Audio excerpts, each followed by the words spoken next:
దేవుని వాక్యం ఏముంటుందంటే అన్యాయము సహించుట మేలు కదా అంటారు. ఏం చేయబడాలంటండి?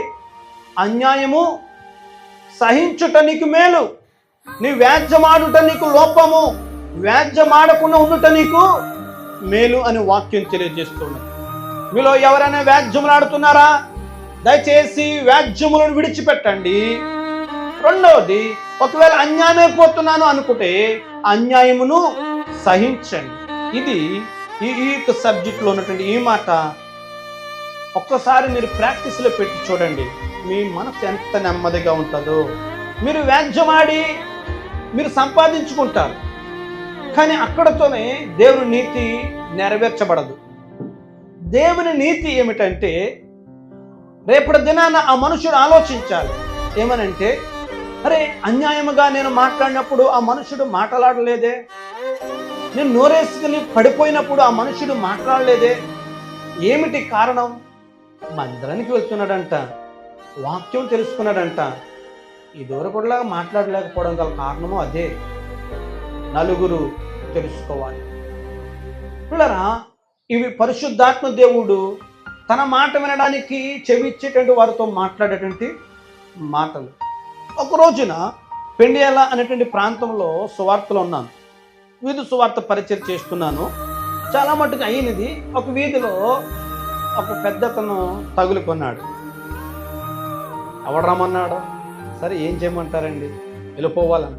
సర్లే అండి వెళ్ళిపోతాను. ఏ ఊరు అన్నాడు. ఈ 4 మాటలు చెప్పేటప్పటికీ నాకు కోపం ఉంది. నేను దిగమింగుకున్నాను. చాలా కాముగా మాట్లాడు. ఏ ఊరు అన్నాడు. ఏ ఊరైతే నీకెందుకు, వెళ్ళిపోమన్నాడు కదా, వెళ్ళిపోతాను. ఇంకా వెళ్ళిపో, కనపడకు ఈ ఊర్లో అన్నాడు. సర్లే అన్నాడు. ఆ మాట మాట్లాడాను. అతను వెళ్ళిపోయాడు, నేను నా దారి వెళ్ళిపోతున్నాను. ఈ సంభాషణ అంతా ఒక ఆమె అన్యురాలు ఇంటి బయట రోడ్డు తుడుచుకుంటున్నాడు. వెళ్ళిపోతే అతనేమన్నాడంటే, వీడు ఈ వీధిలో అంతా సార్ కనపడితే చెప్పమ్మా అన్నాడు. నేను బండెక్కి దైవజనుడు బండెక్కి అవి దాటుకుంటూ ఆమెను దాటుకుంటూ వెళ్తున్నాం. ఏమనంటే, మరి ఇతను పోలీసు, ఇతనికి సమాధానం చెప్పాలి, ప్రతి ఓడికి లోపం అయిపోయింది. ఆ రోజు అయిపోయిందండి. అక్కడతో సంభాషణ అయిపోయింది. ఆ రోజు అయిపోయింది.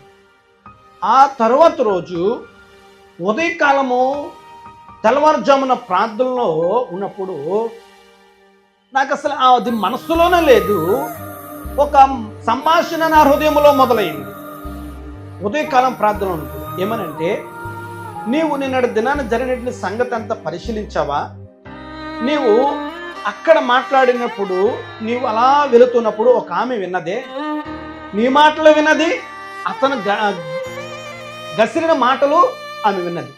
కానీ నీవు మాట్లాడకుండా వచ్చినట్లయితే, ఆ పెద్దతను అన్ని మాటలు మాట్లాడినా ఈ పాస్టర్ గారు అంత ఎందుకు మాట్లాడలేదు?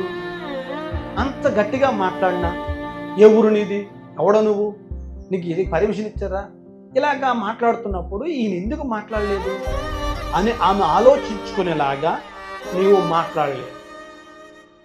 నీవు గనక మౌనంగా ఉన్నట్లయితే ఆమె ఆలోచించుకుంది కదా అని అక్కడి నుండి మరలా ప్రభు అయిన యేసు క్రీస్తు వారు మరొక మాటను నా హృదయంలోనికి తీసుకుని వచ్చాడు.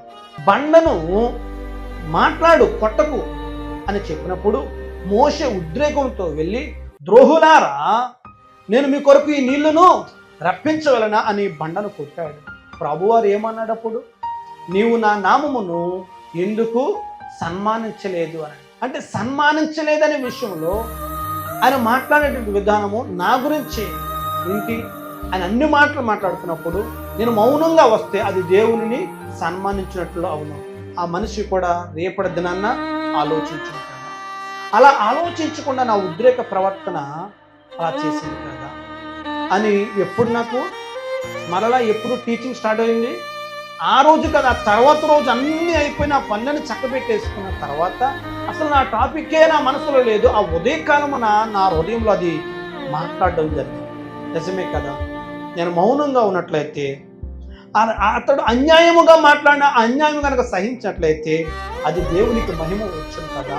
ఆమె కూడా ఆలోచించను కదా, ఇంత ఆలోచన లేకుండా ఎలాగ ఉన్నా, ఇది నేను మార్చుకోవాలి, లేదా దీనిని నేర్చుకోవాలి. ఈ ఓపిక ఈ యొక్క నెమ్మదిగా ఉండటం అనేది నాకు అర్థమైంది. ఇప్పుడు మీరు కూడా ఆలోచించుకుంటున్నారు కదా, మీరు కూడా ఈ పాఠాల్లో మీకేదో ఉంటుంది మీ సంగతులు,